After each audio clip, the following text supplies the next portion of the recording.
Hello dear students, I hope कि आप सब ठीक होंगे। तो आज हम पढ़ने वाले हैं जाइगोटिन। क्या पढ़ने वाले हैं? जाइगोटिन।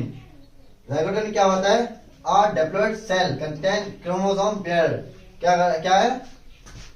जो डिप्लॉइड सेल है वो कंटेन करता है क्या? Chromosome pair. और such chromosome are called homologous chromosome.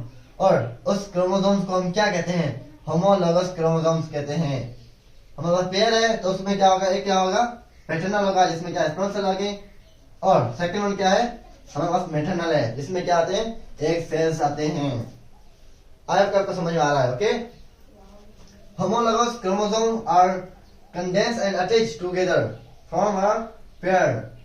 जो होमोलॉगस क्रोमोसोम्स हैं वो कंडेंस होते हैं, कंडेंस होकर और एक दूसरे से अटैच हो जाते हैं। अटैच होकर क्या बनाते हैं? एक दूसरे से अटैच होकर क्या बनाते हैं? Form a pair. और called pair of homologous chromosome. और उस पेयर को हम क्या कहते हैं? होमोलॉगस क्रोमोसोम्स कहते हैं।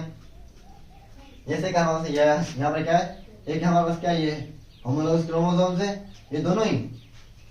एक हमारे पास एक क्रोमोसोम है, ये दूसरा क्रोमोसोम है। और ये दोनों ही जब अटैच होंगे, ये दोनों, अगर हम दोनों की बात करें तो इसको हम क्या कहेंगे? होमोलॉगस क्रोमोसोम्स है। ये दोनों क्या है? होमोलॉगस क्रोमोसोम्स है। एक हमारे पास क्या है? मैटरनल है, दूसरा क्या है? हमारा पैटर्नल है।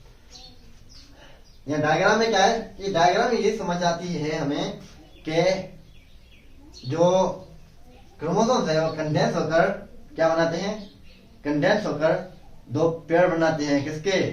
क्रोमोसोम्स के। और उस क्रोमोसोम्स को हम क्या कहते हैं? Homologous chromosomes. और दो होमोलॉगस क्रोमोसोम्स कंडेंस होकर दोनों अटैच होते हैं तो उसको हम क्या कहते हैं? Pair of homologous chromosomes. यहाँ हमारे पास क्या है? पेयर ऑफ होमोलॉगस क्रोमोसोम्स हैं। आप क्या आपको समझ में आ रहा है? दूसरा क्या है हमारे पास? ये क्या है हमारे पास? एक सेल है, प्लस में क्या है? स्पर्म सेल है। एक सेल और